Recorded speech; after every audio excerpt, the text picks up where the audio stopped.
Imagine a sociologia da educação como um detetive perspicaz que investiga os mistérios por trás da sala de aula. Ela vai além da mera pedagogia, examinando como a sociedade molda a educação e vice-versa. Em outras palavras, essa disciplina é um binóculo que nos permite enxergar a influência da classe social, gênero, raça e etnia na educação, o papel da escola na reprodução das desigualdades sociais, a relação entre educação e poder, a influência da cultura e dos valores na sala de aula, as políticas públicas que impactam a educação. Eu sou Cleusa Passos, estou aqui para orientar vocês sobre sociologia da educação para o seu concurso. Mas para que serve essa disciplina? Por favor, dá uma curtida aí agora para mim, tá? Uma troca. Bom, para que serve essa disciplina? A sociologia da educação é mais do que mera teoria. Ela é uma ferramenta poderosa para formar professores, gente. Então vamos desvendar a sociologia da educação. O papel dela é formar professores mais conscientes e críticos, compreender os desafios da educação no mundo contemporâneo, promover uma educação mais justa e igualitária e criar políticas públicas mais eficazes para a educação.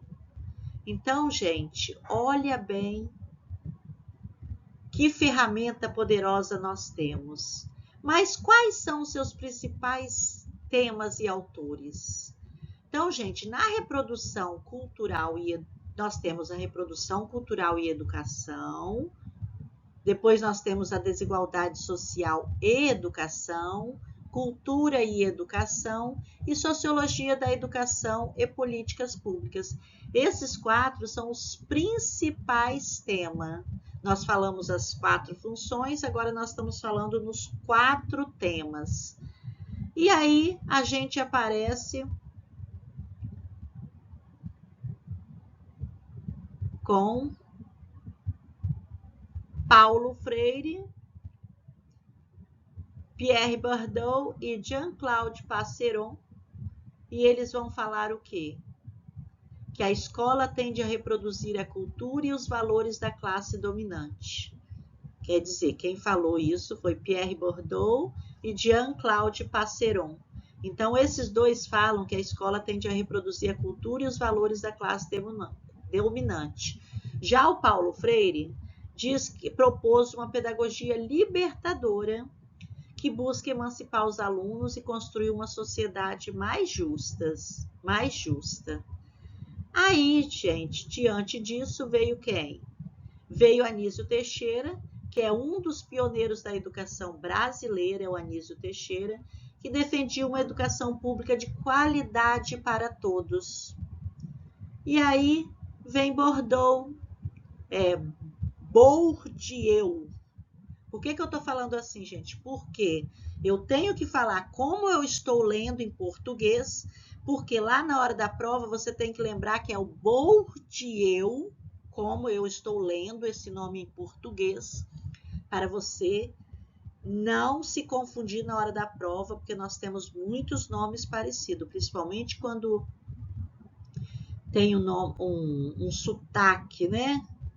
E ele fala que, para ele, gente, a educação é um campo de batalha onde as classes sociais disputam poder e prestígio. E ainda aqui também, na desigualdade social e educação, nós temos Pierre Bourdieu. Todos dois, tá, gente?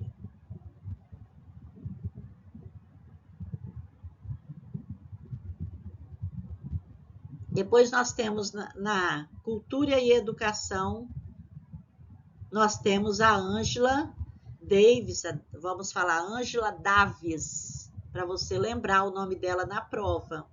A educação deve ser um espaço para questionar as desigualdades sociais, e construir uma sociedade mais justa. Assim falava Ângela.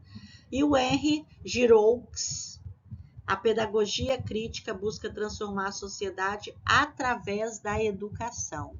Lembre-se desses nomes, olha, visualize esses nomes para você não errar na prova, porque na prova ninguém vai falar esses nomes para você.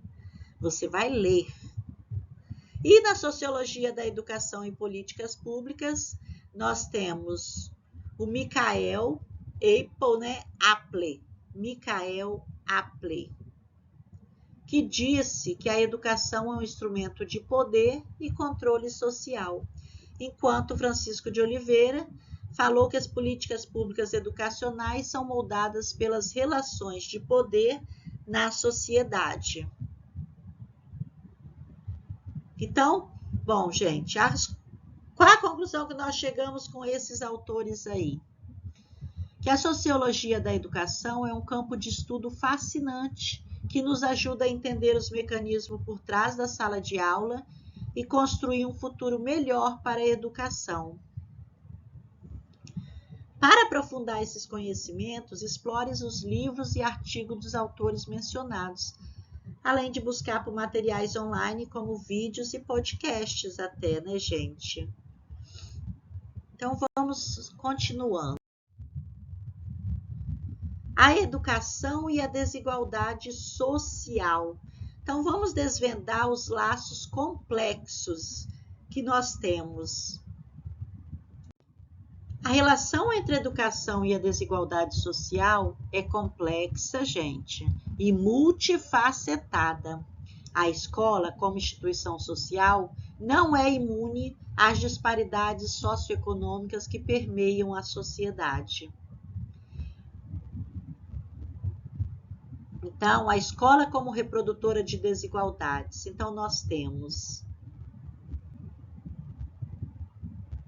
alunos de classes sociais mais altas tendem a ter melhor desempenho escolar. O acesso às escolas de qualidade está diretamente relacionado à renda familiar. E a evasão escolar é mais frequente entre alunos de classes menos favorecidas. E por que isso acontece? Fatores socioeconômicos. Falta de recursos, né, gente? É um deles, porque as famílias com renda baixa podem ter dificuldade em fornecer aos filhos materiais escolares, alimentação adequada e acesso à internet, por exemplo. As necessidades de trabalhar. Em muitos casos, crianças e jovens de famílias pobres precisam trabalhar para ajudar na renda familiar, o que interfere na frequência escolar. E a violência. A violência no ambiente familiar e social pode afetar o desenvolvimento e a aprendizagem dos alunos. Outra coisa são os fatores estruturais. A desigualdade de acesso à educação. Escolas públicas em áreas periféricas geralmente oferecem infraestrutura precária, professores menos qualificados e menor investimento em recursos didáticos. Depois nós temos um currículo eurocêntrico. O currículo escolar tradicional muitas vezes ignora a diversidade cultural e social presente na sociedade, privilegiando a cultura dominante. E a discriminação, alunos de classes sociais mais baixas, negros, indígenas e LGBTQIA+, podem sofrer discriminação no ambiente escolar. Mas é importante ressaltar que a escola não é a única responsável pela reprodução das desigualdades sociais. Ela é apenas um reflexo das disparidades que já existem na sociedade. E como as diferenças sociais interferem na educação?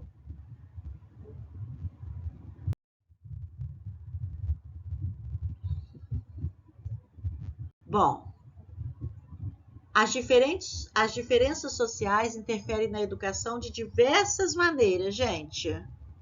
Acesso desigual à educação de qualidade é uma das maneiras. Por quê? Porque alunos de classes sociais mais altas têm mais chances de frequentar escolas particulares de qualidade, enquanto alunos de classe menos favorecidas dependem da rede pública, que muitas vezes apresenta problemas estruturais de qualidade. A desigualdade de oportunidade, gente, não é a mesma oportunidade para todos. Alunos de classes sociais mais altas têm acesso a mais recursos educativos, como aulas particulares, cursinhos pré-vestibulares e materiais escolares de qualidade. O preconceito e a discriminação. Alunos de classes sociais mais baixas, os negros, indígenas, LGBTQIA+, podem sofrer preconceito e discriminação no ambiente escolar, o que pode afetar seu desempenho e autoestima. Quais são as políticas públicas que podem reduzir as desigualdades? Algumas políticas públicas que podem reduzir as desigualdades na educação são: ampliar o acesso à educação de qualidade, quer dizer, investir na construção e na reforma das escolas públicas, na qualificação de professores e na oferta de materiais didáticos de qualidade. Garantir a gratuidade do ensino, quer dizer, oferecer educação gratuita em todos os níveis de ensino, desde a educação infantil até o ensino superior. Implementar programas de bolsa auxílio, que é conceder bolsas de estudo para alunos de classes sociais mais baixa. E promover a inclusão, implementar políticas de inclusão para alunos com deficiência, negros, indígenas e LGBTQIA+. Combater o preconceito e a discriminação, que é criar campanhas de conscientização e promover ações educativas para combater o preconceito e a discriminação no ambiente escolar. Então, gente, a redução das desigualdades na educação é um desafio que exige um esforço conjunto do governo, da sociedade civil e da comunidade escolar, através da implementação de políticas públicas eficazes e da construção de uma cultura de inclusão. Podemos construir um sistema educacional mais justo e igualitário para todos. E aí a gente tem a escola e a reprodução cultural. Então, a escola transmite apenas a cultura dominante? Como a cultura influencia o processo de ensino-aprendizagem? E é possível uma educação multicultural e inclusiva? Bom, gente, vamos desvendar esses códigos. A relação entre a escola e a reprodução cultural é um tema complexo e multifacetado, como eu já falei lá atrás. A escola, como instituição social, é um palco onde diferentes culturas se controlam e se negociam. A escola transmite apenas a cultura dominante, então? Não. A escola transmite a cultura dominante, mas também outras culturas presentes na sociedade. Então, nós temos o currículo escolar, os livros didáticos, os métodos de ensino e a própria organização da sala de aula são exemplos de como a cultura é transmitida na escola. No entanto, é importante lembrar que a cultura é um processo dinâmico e em constante transformação. A escola não é um mero transmissor de cultura, mas também um espaço de produção e recriação cultural. E como a cultura influencia o processo de ensino-aprendizagem? Bom, gente, a cultura influencia o processo de ensino-aprendizagem de diversas maneiras. A definição do que é conhecimento. O que é considerado conhecimento válido e importante pela sociedade é definido pela cultura. A organização do currículo. O currículo escolar é organizado de acordo com os valores e crenças da cultura dominante. Métodos de ensino. Os métodos de ensino utilizados na escola são influenciados pela cultura. E a relação entre professor e aluno? A relação entre professor e aluno é mediada pela cultura. E aí a gente finaliza. É possível uma educação multicultural e inclusiva? Sim, é claro, gente. Uma educação multicultural e inclusiva reconhece a diversidade cultural presente na sociedade e busca valorizar todas as culturas. E para construir uma educação multicultural e inclusiva é necessário implementar um currículo multicultural, utilizar métodos de ensino que valorizem a diversidade, promover o diálogo intercultural, combater o preconceito e a discriminação. Então, a construção de uma educação multicultural, inclusive, é um desafio que exige um esforço conjunto do governo, da sociedade civil e da comunidade escolar através da implementação de políticas públicas eficazes e da construção de uma cultura de respeito à diversidade. Podemos construir um sistema educacional mais justo e igualitário para todos.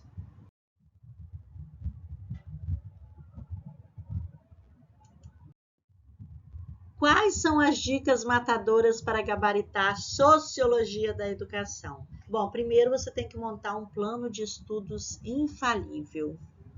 Então, você vai olhar quais os materiais utilizar para se preparar para os concursos. Então, você já vai salvando esse vídeo. Salva esse vídeo para você dar uma pincelada de novo nas vésperas da prova, na semana da prova. Como fazer simulados e provas anteriores? Você vai buscar esse tema. Em algum você coloca esse tema no Gemini, que é o Gemini, gente. Ele é do Google, é a inteligência artificial do Google. Então, ele está na frente até desse chat GPT que nós usamos, esse que é gratuito. Então, o que acontece com ele? Ele ali, você pergunta ali, como fazer simulados e provas anteriores sobre sociologia da educação? Então, você vai entrar, principalmente se sair da sua banca, que quem vai dar a sua prova.